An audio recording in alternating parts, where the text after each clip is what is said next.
보위부에 기록된 최악의 망신 사건입니다. 평양의 1급 엘리트 대학생 3명이 강연 직후 증발했습니다.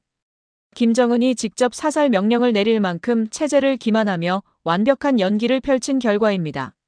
사방이 보위부인 유럽 한복판에서 어떻게 추격을 따돌린 걸까요? 평양을 뒤흔든 역대급 탈출 시나리오를 지금 공개합니다.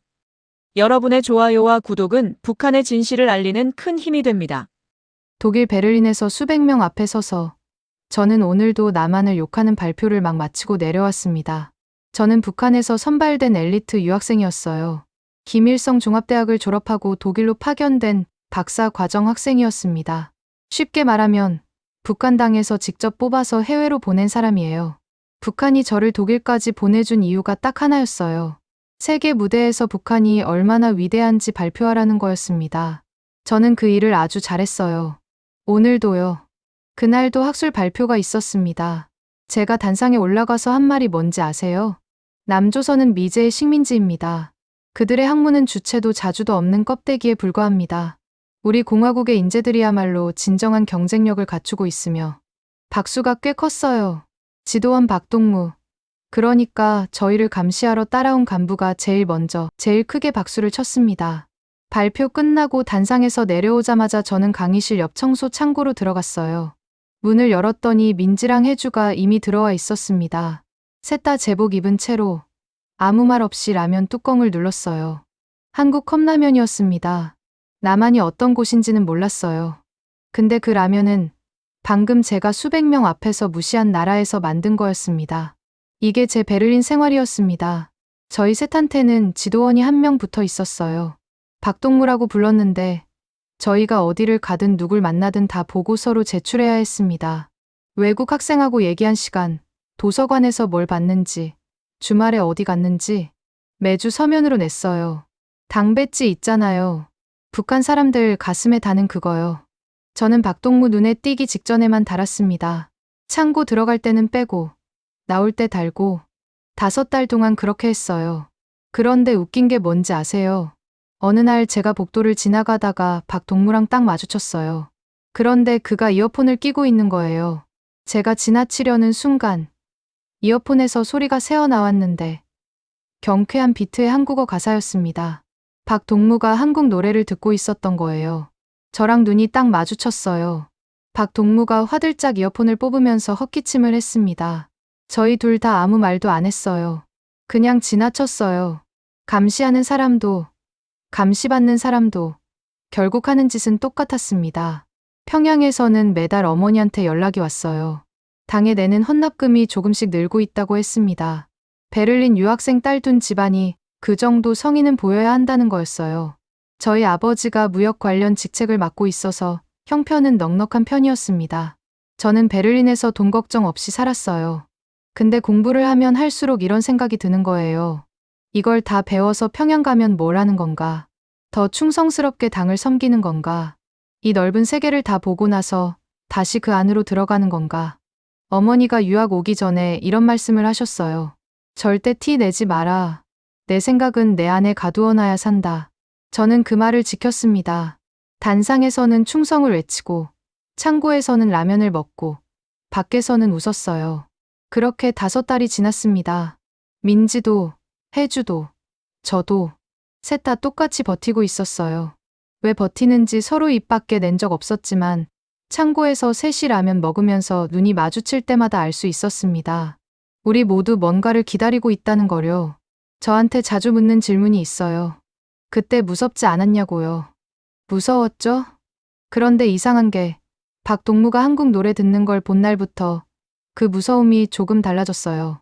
저만 이러는 게 아니구나 싶었거든요.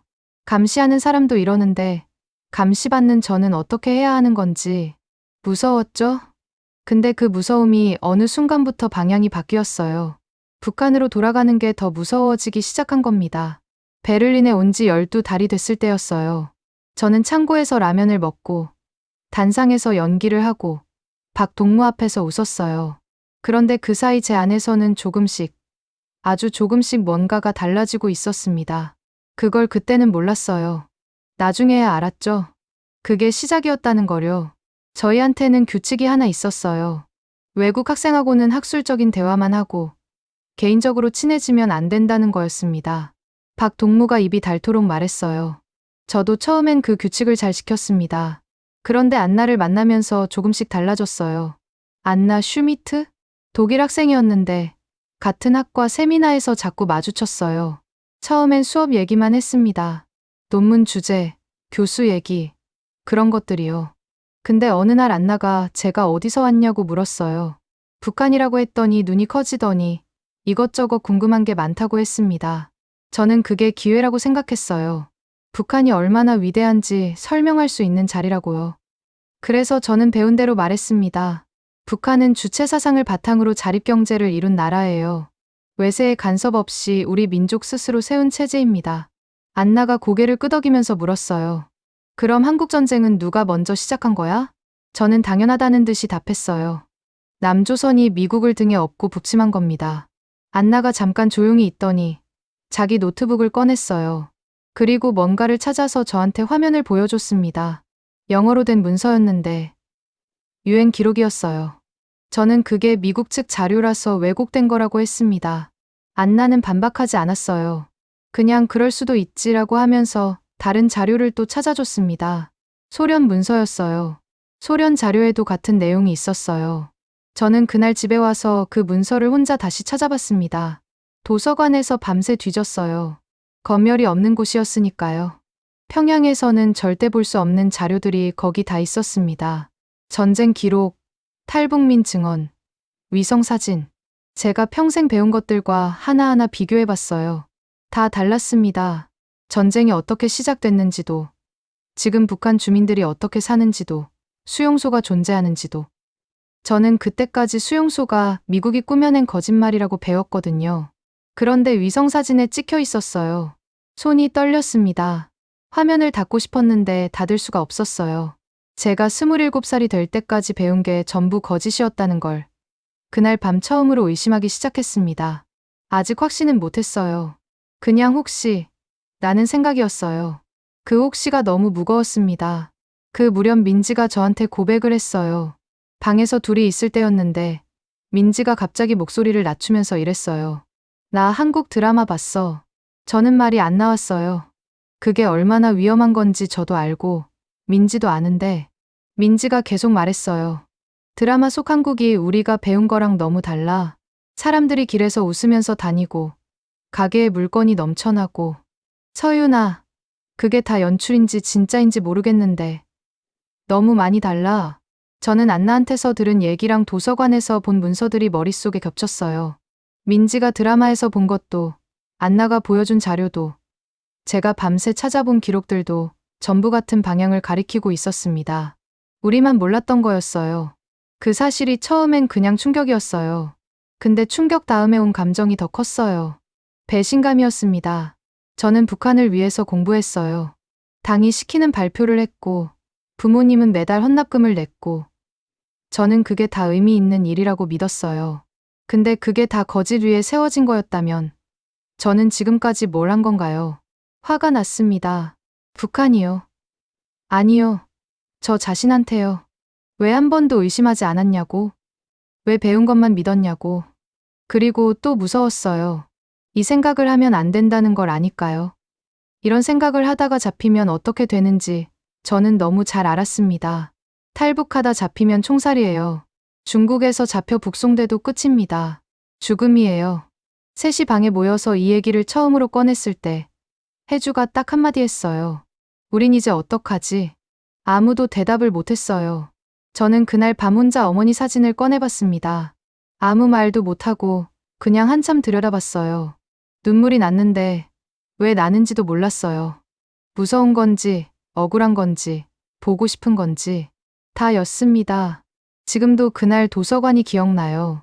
형광등이 좀 깜빡거리는 구석 자리였는데 저 혼자 거기 앉아서 화면을 보고 있었어요. 저는 북한에서 학교 다닐 때 수제 소리 들었거든요. 공부라면 자신 있었어요. 근데 그날 처음으로 알았습니다. 제가 열심히 공부한 게 아니라 열심히 세뇌된 거였다는 거요. 그게 제일 수치스러웠어요. 뭔가 대단한 선택을 한 것도 아니었어요. 그냥 도서관에서 자료 찾아보다가 친구한테 드라마 얘기 듣다가 저도 모르게 진실 쪽으로 걸어 들어간 거예요. 한 번 들어오면 다시 나갈 수 없는 곳으로요. 나중에 혜주한테 물어봤어요. 너는 언제부터 이상하다고 느꼈냐고. 혜주가 이러더라고요. 처음부터. 근데 말하면 안 되니까 안 한 거야. 저도 그랬어요. 민지도 그랬대요. 우리 셋 다 각자 혼자 이상하다고 생각하면서, 혼자 무서워하면서 아무 말도 안 하고 있었던 거예요. 그게 더 슬펐습니다. 같이 있었는데 서로 몰랐으니까요. 북한이 우리한테 한 짓이 그거였어요. 같은 방에 있어도 서로 의심하게 만들고 서로 믿지 못하게 만든 거요. 그 체제 안에서 우리는 친구이면서 동시에 서로의 감시자였습니다. 어느 날 저녁, 방문이 갑자기 열렸습니다. 박동무가 아니었습니다. 보위부 간부 2명이었는데, 보위부라고 하면 북한에서 주민들을 감시하고 처벌하는 기관으로 우리로 치면 비밀경찰 같은 곳이라고 보시면 됩니다. 그 2사람이 방 안으로 들어서자마자 민지 노트북을 집어들었고, 화면에는 한국 드라마가 그대로 켜져 있었습니다. 민지 얼굴이 그 자리에서 하얗게 변했습니다. 간부가 오늘 밤 안으로 반성문을 쓰라고 했고, 그 말 한마디로 그날 밤이 시작됐습니다. 반성문 제목은 정해져 있었어요. 나는 왜 적의 문화에 오염되었는가. 분량도 정해져 있었고, 손으로 10장이었습니다. 저는 그것을 새벽 2시까지 썼습니다. 쓰면서 내내 이상한 기분이 들었는데, 잘못을 인정하는 문장을 쓰면 쓸수록 정작 잘못이 뭔지 모르겠다는 생각이 점점 커졌습니다. 반성문 다음에는 반성 교육이 있었습니다. 간부가 앞에 서서 남한이 얼마나 위험한 곳인지, 한국 드라마가 어떻게 사람을 세뇌시키는지, 탈북자들이 남한에 가면 어떻게 되는지를 설명했습니다. 남한은 빈부격차가 극심한 후진국이고 북한 사람들을 잡아다 수용소에 가둔다고 했습니다. 저는 고개를 끄덕이며 반성하는 표정을 지었어요. 근데 머릿속은 완전히 달랐습니다. 제가 도서관에서 밤새 찾아본 자료들, 안나가 보여준 문서들, 민지가 드라마에서 본 것들이 간부의 말과 하나씩 충돌하고 있었습니다. 간부가 수용소는 미국이 꾸며낸 거짓말이라고 할 때, 저는 위성사진에 찍힌 그 시설을 머릿속으로 떠올렸습니다. 교육을 들으면 들을수록 반발감이 커지는 이상한 상황이었는데, 이미 진실을 알아버린 뒤에는 모른 척이 되지 않는다는 것을 그때 처음 알았습니다. 그 무렵 혜주한테 평양에서 전화가 왔습니다. 통화를 마친 혜주가 아무 말 없이 그냥 벽을 보고 있었고, 저는 그 표정만으로 무슨 일인지 알 것 같았습니다. 혜주 오빠가 보위부에 끌려갔다고 했습니다. 이유는 노래 한 곡이었는데 금지된 노래를 불렀다는 것이었고, 누군가 신고를 했다고 했습니다. 혜주가 울지 않았습니다. 소리를 내거나 손을 떨지도 않았어요. 그냥 가만히 벽을 보고 있었는데 저는 그 담담함이 오히려 더 무서웠습니다. 슬픔을 크게 표현하면 안 된다는 것을 몸으로 알고 있는 사람의 표정이었기 때문입니다. 북한이 사람한테 하는 짓이 그거였습니다. 노래 한 곡으로 끌려갈 수 있는 곳에서 슬퍼할 자유조차 없이 사는 것. 저는 그날 혜주 얼굴을 보면서 그걸 다시 한번 똑똑히 확인했습니다. 그 다음 주에 귀국 명령이 떨어졌습니다. 예정보다 2달이나 빨랐고 반성문 사건이 발단이었으며 박동무는 항공편까지 이미 예약했다고 했습니다. 날짜는 2주 뒤였습니다. 저는 그 말을 듣고 그날 밤 아버지한테 전화를 했는데 귀국한다는 말도 무섭다는 말도 할 수 없어서 그냥 잘 있다고만 했습니다. 아버지가 한참 말이 없었습니다. 원래 말수가 적은 분인데 그날은 유독 더 오래 조용하셨고 저는 전화기를 귀에 댄 채로 그냥 기다렸습니다. 그러다 아버지가 말씀하셨어요. 그래, 거기서 잘 살아라. 저는 전화를 끊고 한참 울었습니다. 평양으로 돌아오라는 말이 아니었기 때문입니다. 거기서, 베를린에서 잘 살아라. 그 말은 아버지가 딸의 상황을 이미 알고 있다는 뜻이었고 아무것도 말할 수 없는 자리에서 할 수 있는 가장 큰 허락이었습니다. 셋이 방에 모인 건 그날 밤이었습니다. 커튼을 치고 바닥에 앉았는데 아무도 먼저 말을 꺼내지 않았습니다. 탈북하다 잡히면 어떻게 되는지 셋 다 알고 있었고 중국에서 잡혀 북송되면 그것으로 끝이라는 것도 알고 있었습니다. 죽음이었습니다. 말로 꺼내지 않아도 그 사실이 방 안에 가득 찼습니다. 혜주가 먼저 입을 열었는데 오빠처럼 되기는 싫다고 아주 낮은 목소리로 말했습니다. 민지가 갔다고 했고 저는 그 2사람 얼굴을 한 번씩 보고 나서 그때까지 입 밖에 내지 못했던 말을 처음으로 꺼냈습니다. 안 돌아가는 방법이 있냐고요. 아무도 대답하지 않았지만 아무도 일어나지도 않았습니다. 그게 대답이었습니다. 결심을 한 다음 날 밤, 저는 어머니한테 마지막으로 전화를 했습니다. 탈북 얘기를 할 수 있는 상황이 아니었기 때문에 그냥 안부 전화였는데 어머니가 밥은 먹었냐고 춥지는 않냐고 물으셨습니다. 저는 괜찮다고 잘 먹고 있다고 대답했고 그 다음에 아무 말도 못했습니다. 뭔가 말해야 할 것 같은데 무슨 말을 해야 하는지 몰랐어요. 어머니가 먼저 말씀하셨습니다. 그래, 우리 딸? 몸만 건강하면 됐다. 저는 네, 하고 전화를 끊었습니다. 그게 마지막이 될 수도 있다는 걸 알면서요. 방에 돌아와서 한참을 앉아 있었습니다. 민지가 옆에 있었는데 아무 말도 하지 않았고 저도 아무 말을 하지 않았습니다. 민지 눈도 빨개 되어 있었는데 나중에 알고 보니 민지도 혜주도 그날 밤 각자 부모님한테 전화를 했다고 했습니다. 셋 다 같은 마음이었던 거였습니다. 작별이라는 말은 아무도 하지 않았지만 작별이라는 걸 알면서 한 전화였습니다. 연좌제가 머릿속을 떠나지 않았습니다. 연좌제라는 건 한 사람이 죄를 지으면 그 가족도 함께 처벌받는 제도인데 제가 탈북하다 잡히면 평양에 있는 부모님도 위험해질 수 있었습니다. 그게 제일 걸렸고 그것 때문에 며칠을 잠을 못 잤습니다. 그런데 귀국해도 결국 마찬가지였습니다. 반성문 쓰고 드라마 본 것이 걸린 유학생이 돌아가면 그것도 가족한테 화가 됩니다. 어느 쪽이든 부모님은 위험했고 그렇다면 제가 살아남아서 나중에 어떻게든 해야 한다는 결론이 나왔습니다. 민지가 그 며칠 사이에 조용히 움직이기 시작했습니다. IT 전공이었던 민지가 공항 체크인 시스템에 코드를 심으면 저희 셋의 위치 신호가 귀국 항공기에 탑승한 것처럼 보이게 할 수 있다고 했는데 단 5시간만 버텨주는 코드였습니다. 그 5시간 안에 베를린을 완전히 벗어나야 했습니다. 저는 그 말을 듣고 처음으로 이게 가능할 수도 있겠다는 생각이 들었습니다. 열흘이 남아 있었습니다. 겉으로는 아무 일도 없는 척, 안으로는 탈출을 준비하는 열흘이었습니다. 저한테 자주 묻는 말이 있습니다. 그때 진짜로 무섭지 않았냐고요. 무서웠습니다. 아주 많이요. 탈북하다 잡힌 사람이 어떻게 되는지 저는 똑똑히 알고 있었고 그 결말을 머릿속으로 떠올릴 때마다 손발이 차가워지는 느낌이었습니다. 그런데 그 무서움이 어느 순간부터 방향을 바꿨습니다. 잡히는 게 무서운 게 아니라 아무것도 모른 채로 그 세장 안에서 평생 사는 게 더 무서워지기 시작한 거였습니다. 사람이 어느 시점이 되면 죽음보다 더 무서운 게 생긴다는 것을 그때 처음 알았습니다. 진실을 알고 나서는 모르는 척으로 돌아갈 수가 없었고 돌아간다 해도 그게 더 고통스러운 일이었으니까요. 저는 그래서 갔습니다. 무섭지 않아서가 아니라 더 무서운 게 생겼기 때문이었습니다. 사라지는 방식도 생각했습니다. 북한에서 사람이 끌려가면 가족한테도 알리지 않는 경우가 많아서 어느 날 갑자기 없어지고 그게 전부인 경우가 있습니다. 아버지도 어머니도 제가 어떻게 됐는지 모른 채로요. 저는 그게 싫었습니다. 사라지더라도 제가 선택해서 사라지고 싶었고 끌려가서 없어지는 게 아니라 스스로 간 거였으면 했습니다. 그것도 결심을 굳히는데 한 몫을 했습니다. 탈출 계획을 세우는 내내 손이 떨렸습니다. 대담하게 움직였다고 생각하실 수도 있습니다.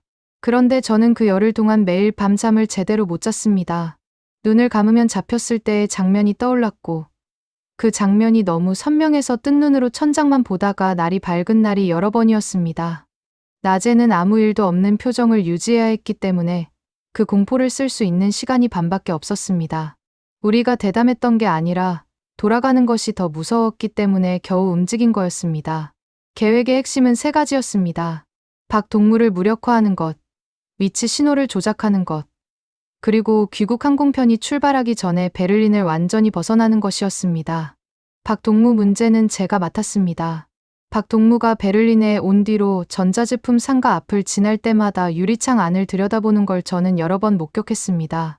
특히 고성능 그래픽카드 앞에서 오래 서 있었는데 북한에서는 절대 구할 수 없는 물건이었습니다. 저는 그걸 샀습니다. 포장도 뜯지 않은 새 것으로.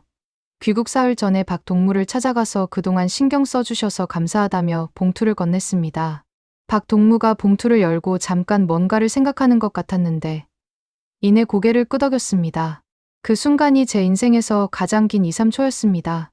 박동무가 봉투를 들여다보는 그 짧은 시간 동안 저는 속으로 아무 생각도 안 하려고 했습니다. 생각을 하면 표정이 변하니까요. 그냥 웃고 있었습니다. 얼마나 억지 웃음이었는지는 지금도 얼굴에 기억이 납니다.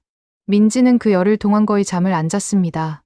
공항 체크인 시스템에 코드를 심어서 저희 셋의 위치 신호가 귀국 항공기 안에 있는 것처럼 보이게 하는 작업이었는데 생각보다 훨씬 복잡하다고 했습니다. 저는 그 기술적인 내용을 전부 이해하지는 못했지만 핵심은 단순했습니다.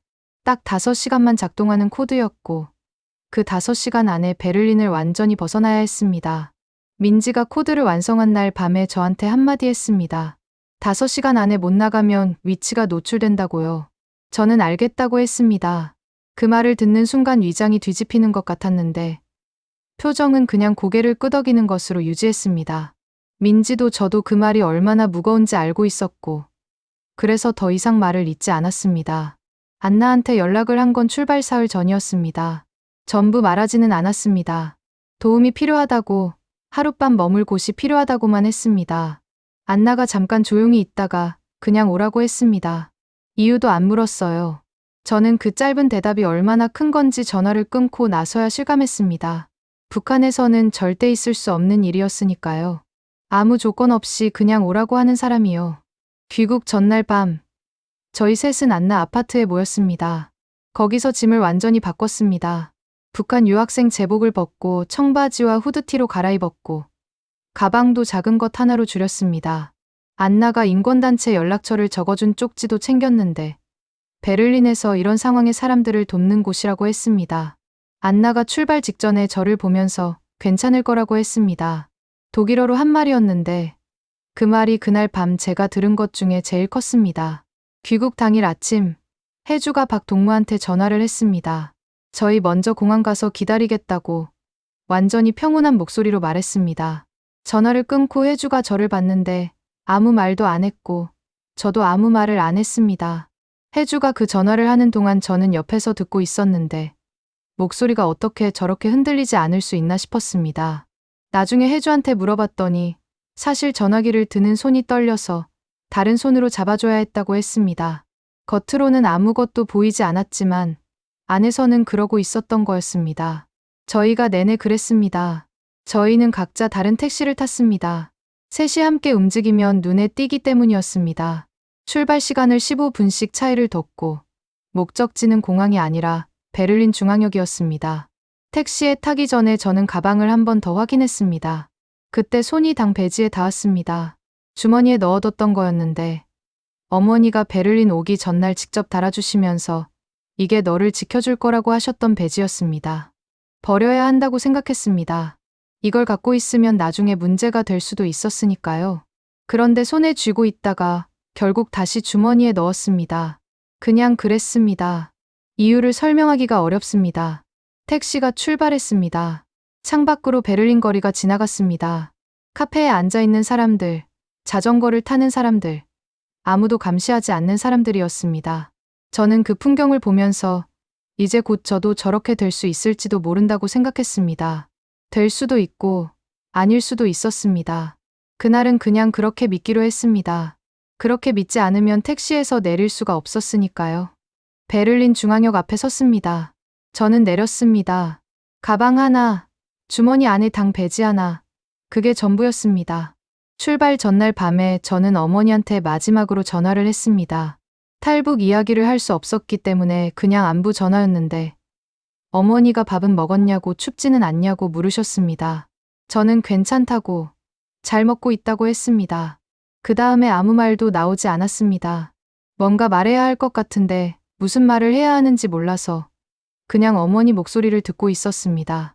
어머니가 먼저 말씀하셨습니다. 그래, 우리 딸? 몸만 건강하면 됐다.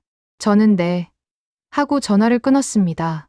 그게 마지막이 될 수도 있다는 걸 알면서요. 방에 돌아왔더니 민지가 있었습니다. 제 얼굴을 보더니 아무 말도 하지 않았습니다. 나중에 보니 민지도, 혜주도 그날 밤 각자 부모님께 전화를 했다고 했습니다. 셋 다 같은 마음이었던 거였습니다. 작별이라는 말은 아무도 꺼내지 않았지만 작별인 줄 알면서 한 전화였습니다. 열흘 동안 준비를 하면서 무너질 뻔한 순간이 딱 한 번 있었습니다. 민지가 코드 작업을 하다가 갑자기 노트북을 덮고 저한테 말했습니다. 잡히면 어떻게 되는지 알지? 라고요. 저는 안다고 했습니다.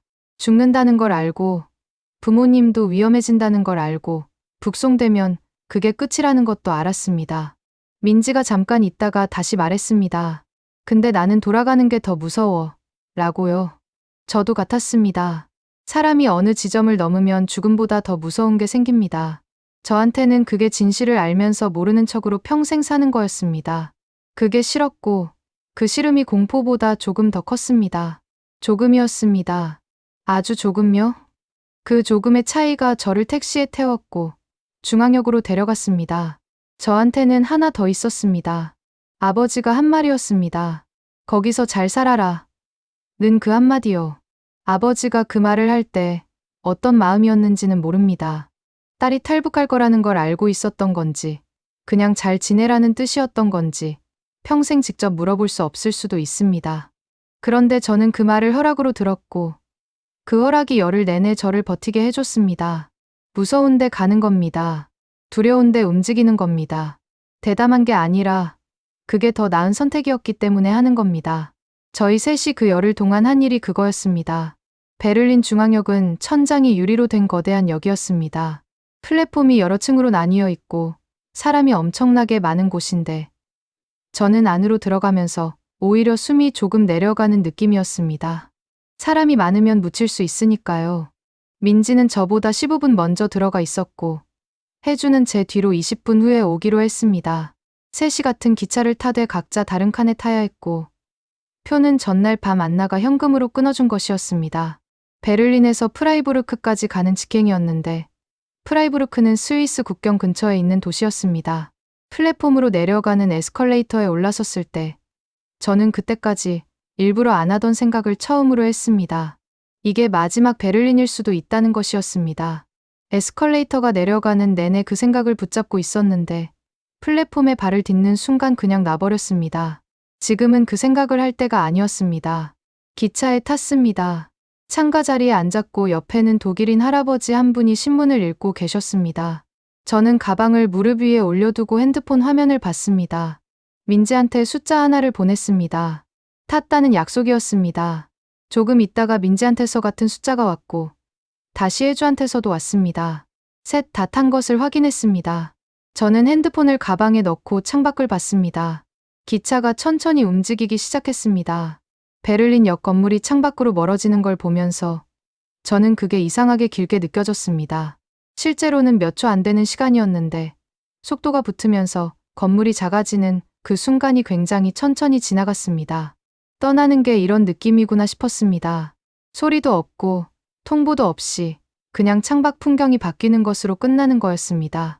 1시간쯤 지났을 때 통로 쪽에서 발소리가 들렸습니다.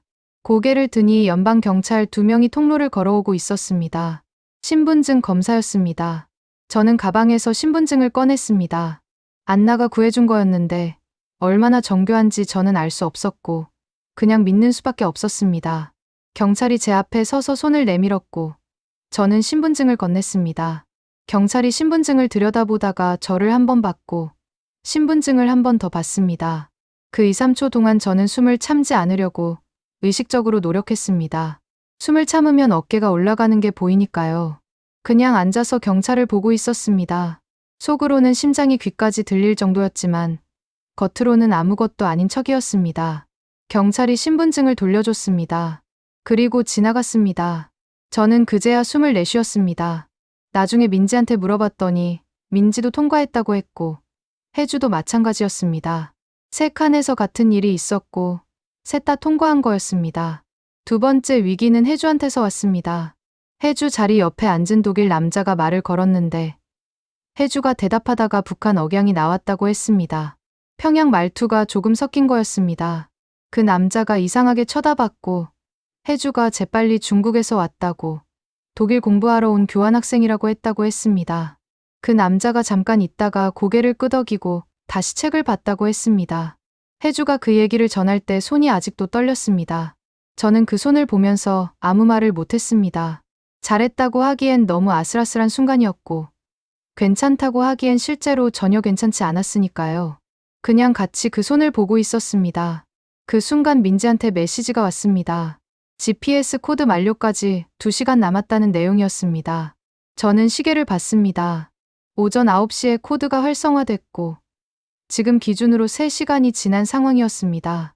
프라이부르크까지는 아직 1시간이 더 남아 있었습니다. 1시간 안에 도착해서 역 밖으로 나가야 했습니다. 그 계산을 하면서 저는 창밖을 봤습니다. 독일 들판이 빠르게 지나가고 있었는데 그 풍경이 아름다운지 무서운지 구분이 안 됐습니다. 기차가 프라이부르크역에 들어섰을 때는 오후 2시 반이었습니다. 플랫폼에 내려서 세 사람이 서로를 확인했습니다. 말은 하지 않았지만 눈을 마주쳤고 그게 충분했습니다. 안나가 알려준 대로 연락책이 플랫폼 기둥 옆에 서 있었습니다. 40대쯤 된 독일 남자였고 파란 점퍼를 입고 있었습니다. 저는 그 사람한테 걸어갔습니다. 그 사람이 왔냐고 낮게 물었고 저는 네, 했습니다. 서로 이름도 묻지 않았고 그 사람이 앞장서서 역 밖으로 나갔습니다. 차가 출발했습니다. 저는 뒷좌석에 혜주랑 나란히 앉았고 민지는 조수석이었습니다. 프라이부르크 시내를 빠져나가기 시작할 때 민지가 아무 말 없이 손으로 얼굴을 가렸습니다. 어깨가 흔들렸습니다. 울고 있었습니다. 혜주가 제 팔을 잡았습니다. 저도 눈물이 났는데 소리는 내지 않았습니다. 셋 다 조용히 그냥 울었습니다. 연락책은 앞에서 아무 말도 하지 않고 운전만 했습니다. 한참 후에 그 사람이 한마디 했습니다. 잘하셨다고요. 짧은 말이었는데 그 말을 듣고 나서야 어깨에서 힘이 빠지는 게 느껴졌습니다. 그날 밤 작은 마을 외곽 건물에서 묵었습니다. 인권단체에서 보내신 한국 분이 계셨는데 한국어로 고생하셨다고 하시면서 씻고 드시라고 했습니다. 저는 그 말을 듣는 순간 다리에 힘이 풀렸습니다. 적이라고 배운 나라 말이었는데 그날 그 목소리가 제가 오래도록 들어본 것 중에 제일 따뜻했습니다. 밥을 먹었습니다. 빵이랑 수프였는데 셋 다 말없이 먹었습니다. 다 먹고 혜주가 말했습니다. 우리 진짜 나온 거냐고요. 저는 잠깐 있다가 응, 나온 거야 했습니다. 그 말이 맞는지는 몰랐습니다. 그래도 혜주한테 그 말이 필요한 것 같았습니다. 밤에 잠이 오지 않았습니다. 천장을 보면서 오늘 있었던 일을 순서대로 떠올렸습니다. 경찰의 2, 3초, 혜주의 떨리던 손, 민지의 울음, 연락책의 파란 점퍼, 어머니 목소리. 살아있었습니다. 오늘 하루를 버텼고 그게 전부였습니다. 옆방에서 혜주가 조용히 뭔가를 흥얼거리는 소리가 들렸습니다. 오빠가 불렀다가 끌려간 그 노래였습니다. 혜주가 처음으로 소리 내어 부르고 있었습니다. 저는 그 소리를 들으면서 눈을 감았습니다. 다음 날 아침 연락책이 다시 왔습니다. 앞으로의 이동 계획을 설명해 줬는데 다음 목적지는 파리였습니다. 파리를 경유해서 한국 대사관이 있는 곳으로 가야 한다고 했습니다. 파리라는 이름을 들으면서 저는 아주 잠깐 멍했습니다. 거기는 제가 살면서 한 번도 가볼 거라고 생각해 본 적 없는 도시였습니다. 북한에서 파리는 그냥 서방 세계의 도시 이름이었고 제가 갈 수 있는 곳이 아니었습니다. 그런데 지금 그리로 가야 한다고 했습니다. 빠를수록 좋다고 했고 오늘 출발할 수 있냐고 물었습니다. 저는 민지와 혜주를 봤고 둘 다 고개를 끄덕였습니다. 저도 그랬습니다. 짐을 챙겼습니다. 많지 않았습니다. 가방 하나와 주머니 안에 당 배지가 전부였습니다. 저는 배지를 꺼내서 손에 쥐었다가 다시 주머니에 넣었습니다. 아직은 버릴 수 없었습니다. 어머니가 달아준 것이었으니까요. 파리로 가는 길은 기차였습니다. 이번에는 신분증 검사에서 더 긴 시간이 걸렸습니다. 경찰이 신분증을 보다가 저한테 어디서 왔냐고, 파리에 무슨 일이 있냐고 물었습니다. 저는 준비한 대로 대답했습니다. 여행 중이라고, 친구를 만나러 간다고요. 경찰이 저를 한동안 봤습니다. 저는 그 시선을 정면으로 받으면서 표정을 유지했습니다. 속으로는 아무 생각도 하지 않으려고 했습니다. 생각을 하면 눈빛이 흔들리는 것 같았으니까요. 경찰이 신분증을 돌려줬습니다. 그 순간 옆자리에서 민지가 제 손을 살짝 눌렀습니다. 괜찮다는 뜻이었습니다. 저는 고개를 끄덕이지도 않았고 아무 반응도 안 했습니다. 그냥 창밖을 봤습니다. 긴장이라는 게 처음에는 심장이 빠르게 뛰는 느낌인데 시간이 지나면 그게 오히려 무감각해집니다. 공포가 너무 오래 이어지면 감각이 둔해지는 것 같았습니다. 그 상태가 더 나쁜 건지 나은 건지 모르겠지만 그렇게 버티는 수밖에 없었습니다. 저희는 그렇게 파리로 갔습니다. 파리역에 내렸을 때 저는 주위를 한번 둘러봤습니다. 사람이 많고 언어가 섞이는 곳이었습니다. 저를 감시하는 사람이 없다는 게 아직도 실감이 잘 안 됐습니다. 북한 사람은 어디서든 감시받는다는 게 몸에 배어 있어서 아무도 저를 보고 있지 않아도 누가 있는 것 같은 느낌이 들었습니다. 그게 사라지는 데는 한참 더 걸렸습니다. 그날은 일단 앞으로 나가는 것이 먼저였습니다. 파리에 도착한 다음 날 아침이었습니다. 연락책이 연결해준 인권단체 숙소에서 하룻밤을 보내고 다음 이동을 준비하던 중에 민지가 핸드폰을 보다가 갑자기 말을 멈추는 것이 보였습니다. 저는 민지 표정만 봐도 무슨 일인지 알 수 있었는데 좋은 소식이 아닌 얼굴이었습니다. 민지가 화면을 보여줬습니다. GPS 코드가 예상보다 일찍 만료됐고 평양 보안부 시스템에 저희 셋의 위치 공백이 잡혔다는 내용이었습니다. 코드가 살아있는 동안은 저희가 귀국 항공기 안에 있는 것처럼 보이지만 코드가 꺼지는 순간 저희는 그냥 사라진 사람이 됩니다. 박 동무가 그 공백을 이미 확인했을 거라고 민지가 말했고 저는 그 말이 의미하는 것을 즉각 이해했습니다. 추적이 시작됐을 수 있다는 것이었습니다. 저는 창문으로 걸어가서 커튼 틈 사이로 밖을 내다봤습니다. 아무것도 아닌 것처럼 보이는 파리거리였는데 그게 실제로 아무것도 아닌지를 알 방법이 없었습니다. 북한은 해외 주요 도시마다 영사관 직원들을 두고 탈북자를 추적하는 것으로 알려져 있고 파리에도 북한 영사관이 있었습니다. 저희가 베를린에서 사라졌다는 정보가 이미 그쪽으로 넘어갔을 수도 있었고 그렇다면 파리는 안전한 곳이 아니었습니다. 그 생각을 하면서 커튼을 다시 쳤습니다. 보이지 않는 곳에서 보이는 것보다 보이는 곳에 있는 게 차라리 나을지도 몰랐는데 그 순간에는 그냥 가리고 싶었습니다. 인권단체 담당자가 우리 상황을 듣고 즉각 움직였습니다. 오늘 안으로 장소를 옮겨야 한다고 했습니다. 한국 대사관까지는 여기서 차로 20분도 안 걸리는 거리였는데 문제는 그 20분 사이가 가장 위험하다는 것이었습니다. 공개된 도로를 이동하는 동안 누군가 알아보면 끝이었습니다. 담당자가 차를 2대 쓸 거라고 했습니다. 한 대는 앞에서 먼저 가면서 주의를 끌고 다른 한 대에 저희가 타는 방식이었습니다. 저는 그 설명을 들으면서 고개를 끄덕였습니다. 담담한 척을 하고 있었는데 손이 떨리는 걸 들키고 싶지 않아서 양손을 무릎 위에 올리고 힘을 꽉 줬습니다. 혜주가 옆에 앉아 있다가 저를 한번 봤고 말을 하지 않았지만 그 눈빛이 무슨 뜻인지 알았습니다. 여기서 무너지면 안 된다는 것이었습니다. 저도 알고 있었습니다. 알고 있는데도 몸은 이미 한계에 와 있었습니다. 베를린을 떠난 지 사흘이 지났는데 사흘 동안 제대로 잠을 잔 적이 없었고 제대로 먹은 적도 없었습니다. 그래도 움직여야 했습니다. 출발 전에 담당자가 저한테 핸드폰을 가져가라고 했습니다. 지금 쓰는 핸드폰은 추적될 가능성이 있으니 끄고 새 번호가 담긴 핸드폰으로 바꿔야 한다고 했습니다. 저는 기존 핸드폰을 끄기 전에 화면을 마지막으로 한번 봤습니다. 잠금 화면에 어머니 사진이 있었습니다. 베를린을 떠나면서 찍어둔 사진이 아니라 평양에 있을 때 몰래 찍어뒀던 어머니 모습이었습니다. 저는 그 화면을 몇 초 보다가 핸드폰을 껐습니다. 주머니에 넣는 손이 느려졌습니다. 민지가 옆에서 그 모습을 봤습니다. 아무 말도 하지 않았습니다. 그냥 제 팔을 한번 툭 쳤습니다. 가자는 뜻이었습니다. 차에 탔습니다.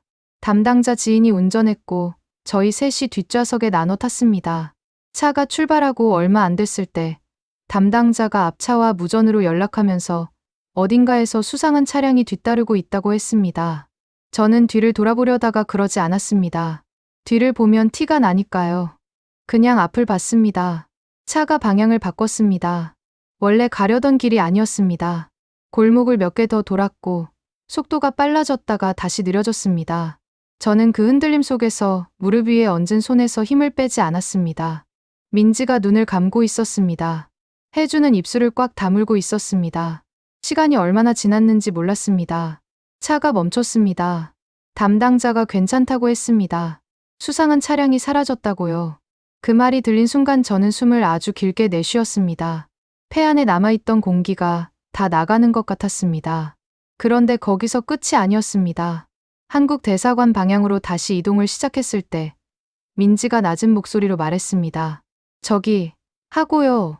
골목 건너편에 차 한 대가 서 있었는데 차 안에 사람이 2명 있었고 그중 1명이 저희 쪽을 보고 있었습니다. 양복 차림이었습니다. 북한 영사관 직원인지 아닌지는 알 수 없었습니다. 그냥 그 시선이 이상했습니다.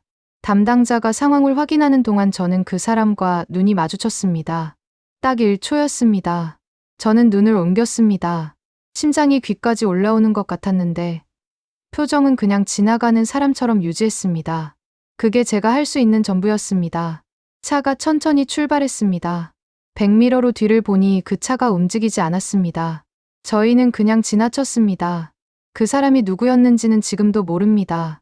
이동이 끝나고 저희는 인권단체 다른 거점에 들어갔습니다. 담당자가 오늘은 여기서 머물고 내일 대사관으로 간다고 했습니다. 하루를 더 기다려야 했습니다. 저는 그 말을 듣고 솔직히 무너지는 느낌이 들었습니다. 하루를 더 버텨야 한다는 게 그 시점에서는 굉장히 긴 시간처럼 느껴졌기 때문입니다. 그날 밤 저는 방 안에서 혼자 앉아 있었습니다. 민지와 혜주는 옆방에 있었고 건물 전체가 조용했습니다. 아무 소리도 나지 않는 그 고요함 속에서 저는 그동안 버티느라 제대로 느끼지 못했던 것들이 한꺼번에 밀려오는 것 같았습니다. 베를린을 떠난 것, 기차에서 경찰 앞에 앉아 있던 것, 혜주 손이 떨리던 것, 파리 골목에서 그 시선과 눈이 마주친 것, 박동무가 지금쯤 어디서 무엇을 하고 있을지, 부모님이 이미 무슨 일이 생겼는지 알게 됐을지, 그 생각들이 차례로 오는 게 아니라 한꺼번에 왔습니다. 멈추려고 했는데 잘 안 됐습니다. 부모님이 가장 걸렸습니다. 연락을 할 수가 없었습니다. 저한테서 연락이 오면 오히려 위험해질 수 있었으니까요. 무사한지 아닌지를 알 방법이 없었고, 그게 제일 힘들었습니다. 이 모든 게 잘 되어도 부모님이 괜찮지 않으면 아무 의미가 없었습니다. 겨우 잠이 들었고 아침이 됐습니다. 담당자가 문을 두드리면서 준비됐냐고 했습니다. 저는 됐다고 했습니다. 그리고 일어났습니다. 그런데 아침 준비를 하다가 담당자가 심각한 표정으로 들어왔습니다. 박동무가 파리에 왔다는 정보가 들어왔다고 했습니다. 정확히는 북한 영사관 측과 접촉한 것으로 보인다고 했습니다. 저희가 베를린에서 사라진 것을 보고했을 것이고 파리에서 추적이 이루어지고 있을 가능성이 있다고 했습니다. 담당자는 오늘 이동을 최대한 빠르게 해야 하고 예정 경로를 바꿔야 한다고 했습니다. 저는 그 말을 들으면서 박동무 얼굴을 떠올렸습니다. 베를린에서 그래픽카드 봉투를 받으면서 고마워 라고 했던 그 표정을요. 그 사람도 지금 무섭겠다는 생각이 들었습니다. 탈북을 방조했다는 혐의가 붙을 수 있는 상황이었으니까요.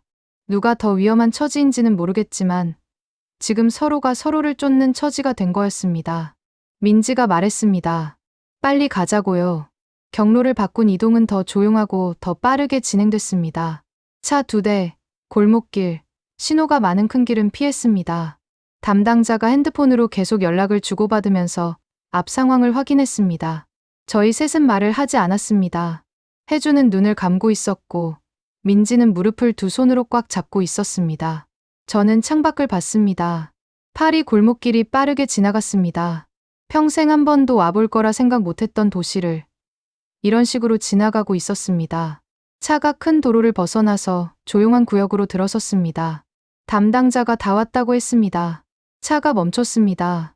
저는 창밖을 봤습니다. 태극기가 보였습니다. 건물 앞에 걸려있는 태극기였습니다. 저는 그걸 보는 순간 가슴이 올라오는 게 느껴졌습니다. 이 깃발을 보면 기쁘거나 감동받아야 하는 건지 아니면 그냥 건물 표시로 봐야 하는 건지 그 순간에는 몰랐습니다. 그냥 봤습니다. 그리고 혜주를 봤더니 혜주도 그걸 보고 있었습니다. 눈이 빨개 되어 있었습니다. 차에서 내렸습니다. 차에서 내려 대사관 건물 앞에 섰을 때 저도 모르게 발이 잠깐 멈췄습니다. 건물 외벽에 태극기가 걸려 있었는데 북한에서 저한테 태극기는 적의 상징이었고 그걸 보면 분노해야 한다고 배웠습니다. 그런데 그 순간 저는 아무것도 느끼지 못했습니다. 분노도 감동도 아니었고 그냥 저 문 안으로 들어가야 한다는 생각만 있었어요. 평생 배운 것이 한순간에 달라지는 게 아니라 어느 날 보니까 이미 달라져 있는 거라는 걸 그날 처음 알았습니다. 혜주가 대사관 건물을 올려다보더니 그 자리에서 주저앉았습니다. 갑자기 힘이 빠진 것처럼 보였는데 저와 민지가 양옆에서 잡아 일으켰습니다. 혜주가 일어서면서 괜찮다고 했는데 목소리가 흔들렸고 저는 그냥 같이 걸었습니다. 그 순간에는 말보다 걷는 게 맞았거든요. 대사관 입구 앞에 초인종이 있었습니다. 셋이서 그 앞에 섰습니다. 담당자는 차 안에서 기다리고 있었고, 이 마지막은 저희가 직접 해야 하는 것이었습니다. 저는 초인종 앞에 서서 손을 들었습니다. 그런데 손이 허공에서 멈췄어요. 이 버튼을 누르면 되돌아갈 수 없다는 것을 알았습니다. 평양에 계신 어머니한테 갈 수 없다는 것을 알았습니다. 어머니가 이 사실을 알게 됐을 때 어떤 표정을 지을지 상상이 안 됐습니다. 주머니 안에 당 배지가 있었는데 어머니가 달아준 거였습니다. 손이 멈춘 이유가 단순히 무서운 것 때문만은 아니었습니다. 어머니를 두고 가는 거였으니까요. 민지가 제 옆에서 말했습니다. 서윤아, 내 어머니도 내가 살기를 바랄 거야. 저는 그 말을 듣고 눈을 한번 감았습니다. 어머니 목소리가 들렸습니다. 몸만 건강하면 됐다. 는 그 말이요. 그 말이 허락이라고 저는 믿기로 했습니다. 믿어야 손이 내려갈 수 있었습니다. 벨 소리가 났습니다. 잠시 후 문이 열렸습니다. 한국 직원이 나왔는데 저희를 보더니 잠깐 멈췄습니다. 그 직원이 낮은 목소리로 물었어요. 어디서 오셨어요? 저는 북한에서 왔다고 했습니다. 도와달라고 했습니다. 직원이 고개를 끄덕이면서 안으로 안내했는데 그 짧은 시간 동안 저는 아무 말도 못했습니다. 안으로 들어가는 그 몇 걸음이 제가 27회를 살면서 걸어본 걸음 중에 가장 무거웠습니다. 무거운데 동시에 가벼웠고 두려운데 동시에 끝났다는 느낌이 함께 왔습니다. 그 감각을 정확하게 설명할 언어가 저한테는 없었어요. 그냥 들어갔습니다. 대사관 안에서 간단한 조사를 받았습니다. 이름, 출신지, 탈북 경위를 차례로 말했습니다. 말하는 내내 저는 조금 멍한 상태였습니다. 지금 이 상황이 진짜인지 아닌지가 실감이 안 됐어요. 조사를 담당한 직원이 한국어로 말하는 걸 들으면서 같은 말을 쓰는 사람이 이렇게 편안하게 느껴질 거라고 생각해 본 적이 없었다는 게 이상했습니다. 북한에서는 같은 말을 쓰는 사람이 적이었으니까요. 혜주가 조사 중에 한번 울음을 터뜨렸습니다. 오빠 얘기를 하면서였습니다. 직원이 잠깐 기다려줬고 혜주가 마음을 다잡고 계속했습니다. 저는 그 옆에 앉아서 혜주가 말하는 걸 들으면서 제 이야기인데 혜주 이야기이기도 한 그 내용을 같이 듣고 있었습니다.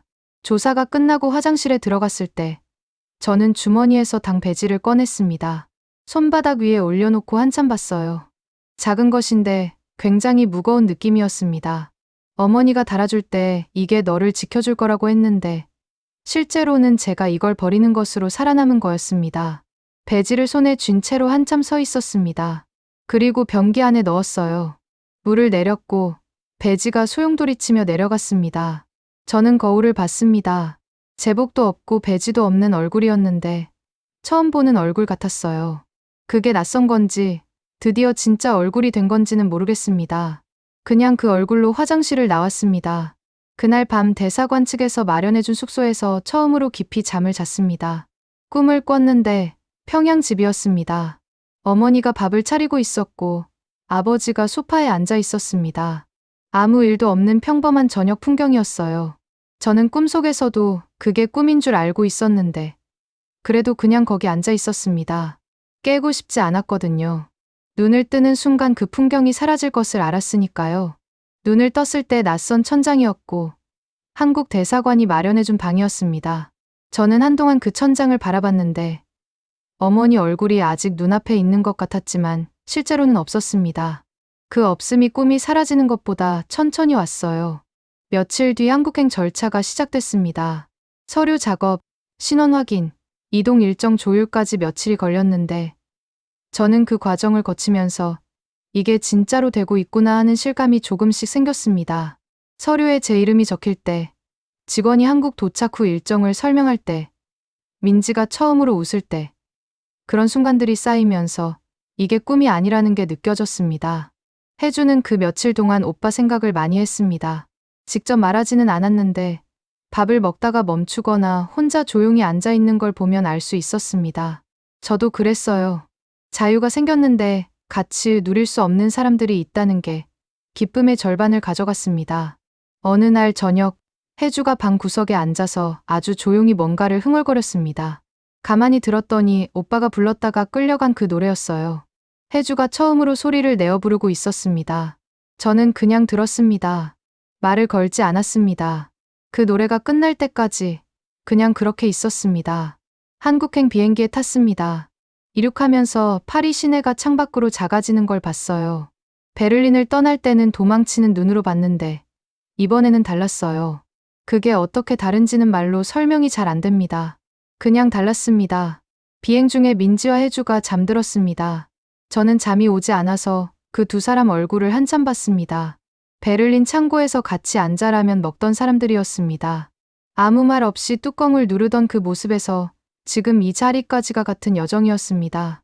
그 사실이 이상하게 위로가 됐어요. 인천공항에 내렸을 때 저는 한국 땅을 처음으로 밟았습니다. 적이라고 배운 나라였습니다. 발바닥에 그 땅이 느껴지는 순간 뭔가 특별한 감정이 올 거라고 생각했는데 그냥 바닥이었습니다. 그 평범함이 오히려 이상하게 좋았어요. 특별한 게 아니라 그냥 사람 사는 곳이라는 게 그게 위로가 됐습니다. 하나원으로 이동했습니다. 하나원은 탈북자들이 한국 생활에 적응하도록 돕는 교육시설인데 처음 들어가는 날 담당 선생님이 앞으로 몇 달간 여기서 지내게 된다고 설명해 줬습니다. 저는 그 몇 달이라는 시간이 실감이 안 됐어요. 며칠 전까지만 해도 다음 날을 생각하는 것도 사치였는데 이제 몇 달 단위로 계획을 말하는 곳에 있었습니다. 방을 배정받았습니다. 작은 방이었는데 혼자 쓰는 방이었습니다. 저는 짐을 내려놓고 침대에 앉았어요. 아무 소리도 나지 않았습니다. 누군가 보고하러 오지 않아도 되는 밤이었고 반성문을 쓰지 않아도 되는 밤이었어요. 그 조용함이 이상하게 낯설었습니다. 자유라는 게 처음에는 이렇게 낯설다는 걸 그날 밤 처음 알았어요. 한참 앉아 있다가 저는 어머니한테 하고 싶은 말을 머릿속으로 정리해봤습니다. 엄마, 나 살아있어. 잘 지내. 여기 사람들 나한테 잘해줘. 이런 말들이었습니다. 말할 수 없는 말들이었는데 말할 수 있는 날이 오면 좋겠다고 생각했어요. 그 생각 하나를 붙잡고 눈을 감았습니다. 그날 밤 꿈을 꾸지 않았습니다. 잠을 자는 건지 그냥 눈을 감고 있는 건지 구분이 안 되는 상태였는데 아침이 됐습니다. 선생님이 오늘 일정을 알려줬고 저는 일어나서 씻었습니다. 하나원 식당에서 밥을 먹었는데 흰 쌀밥이었어요. 북한에서도 쌀밥이 있었지만 그날 그 밥이 왜 다르게 느껴졌는지는 모르겠습니다. 그냥 먹으면서 이게 오늘이구나 생각했습니다. 민지가 옆에 앉아서 말했습니다. 우리 진짜 여기 있는 거지? 저는 그래. 했습니다. 민지가 한번 웃었습니다. 짧은 웃음이었는데 그 웃음이 베를린에서 한 번도 보지 못한 표정이었어요. 저는 그 얼굴을 보면서 우리가 정말 나온 거라는 게 그때 처음으로 실감이 됐습니다. 하나원에 입소한 첫날 저녁이었습니다. 지급받은 물품들 중에 컵라면이 있었습니다. 저는 그걸 보는 순간 잠깐 웃었습니다. 베를린 강의실 옆 창고에서 처음 먹었던 그 라면이 생각났어요. 그때는 북한 유학생 제복을 입고 당 배지를 주머니에 넣은 채 먹었는데 지금은 제복도 없고 배지도 없었습니다. 뜨거운 물을 붓고 뚜껑을 누르면서 이번에는 아무도 감시하지 않는다는 것을 실감했습니다. 라면을 먹다가 눈물이 났습니다. 이유를 설명하기가 어렵습니다. 맛있어서도 아니었고 슬퍼서도 아니었는데 그냥 살아있다는 게 어딘가로 터져 나오는 것 같았어요. 지금 여기서 이걸 먹고 있다는 사실이 너무 구체적으로 느껴졌습니다. 베를린 창고에서 제복 입고 몰래 먹던 라면과 같은 라면인데 달랐습니다. 눈물이 국물 위에 떨어졌는데 닦지 않고 그냥 계속 먹었습니다. 민지와 혜주도 옆에서 아무 말 없이 먹고 있었는데 나중에 보니 셋 다 눈이 빨개 되어 있었어요. 그게 한국에서의 첫 번째 식사였습니다. 하나원 생활이 시작됐습니다. 교육 과정 중에 한국 사회를 이해하는 수업이 있었는데 그 수업에서 처음으로 선거 영상을 봤습니다. 대통령 후보가 거리로 나와서 시민들한테 표를 달라고 부탁하는 장면이었습니다. 저는 그 화면을 보면서 멈칫했어요. 지도자가 국민한테 부탁을 한다는 게 이해가 안 됐습니다. 북한에서 지도자는 부탁을 받는 존재이지 하는 존재가 아니었으니까요. 선생님이 설명해줬습니다.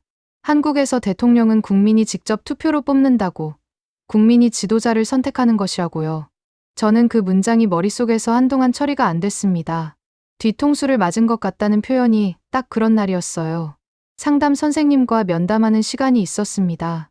선생님이 베를린에서 공부했다는 걸 알고 독일어를 할 줄 아냐고 물었습니다. 저는 한다고 했습니다. 선생님이 말했어요. 그거 살리면 번역도 되고, 통역도 되고, 강의도 할 수 있어요. 하고 싶은 일로 돈 벌 수 있습니다. 저는 그 말을 듣고 잠깐 멍해졌습니다. 하고 싶은 일로 돈을 번다는 개념이 저한테는 없었어요. 북한에서 직업은 당이 정해주는 것이었으니까요. 그게 가능하다는 게 처음에는 믿기지 않았습니다. 선생님이 당연하다는 듯이 말하는데 저한테는 그게 전혀 당연하지 않았어요. 그날 숙소에 돌아와서 한 가지 생각을 했습니다. 어머니 아버지한테 이 말을 해드리고 싶다는 거였어요. 여기서는 하고 싶은 걸 하면서 살 수 있다고. 그 말을 하루빨리 전해드리고 싶었습니다. 그런데 연락을 할 수가 없었습니다. 부모님한테 직접 전화를 하면 오히려 위험해질 수 있었습니다. 저한테서 연락이 오면 부모님이 당국의 추궁을 받을 수 있었고 연좌제 적용의 빌미가 될 수도 있었어요. 아무것도 할 수 없었습니다. 부모님이 지금 살아있는지, 괜찮은지, 이미 무슨 일이 생긴 건지 알 방법이 전혀 없었습니다. 그 모름이 한국에서의 삶에서 제일 무거운 것이었습니다. 하나원에 들어온 지 한 달쯤 됐을 때였습니다. 담당 선생님이 브로커를 통해서 간접적으로 안부를 확인해 볼 수 있다고 했습니다. 정식 연락은 아니고 중간에 여러 사람을 거치는 방식이라 위험할 수도 있다고 했어요. 저는 하겠다고 했습니다. 위험하다는 말이 귀에 들어오지 않았어요. 며칠이 지났습니다. 새벽 2시쯤이었는데 전화가 왔습니다. 브로커 쪽 번호였습니다. 저는 전화기를 들었습니다. 상대방이 짧게 말했습니다. 부모님 두 분 다 무사하십니다. 그게 다였어요. 전화가 끊겼습니다. 저는 전화기를 쥔 채로 그냥 주저앉았습니다. 소리를 질렀는지 울었는지 처음에는 구분이 안 됐습니다.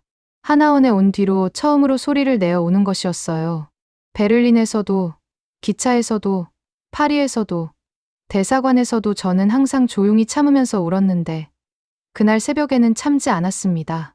부모님이 무사하다는 말 한마디가 그동안 눌러왔던 것들을 한꺼번에 열어버렸습니다. 이게 다 괜찮아질 수도 있겠다는 생각이 처음으로 들었어요. 아주 작은 가능성이었지만 그 가능성이 생긴 것만으로도 충분했습니다. 민지와 혜주가 소리를 듣고 달려왔습니다. 무슨 일이냐고 묻지 않았고 그냥 양옆에 앉았어요. 셋이서 새벽에 그렇게 한참 앉아 있었습니다. 아무 말도 하지 않았지만 그게 필요한 것들을 다 해줬습니다.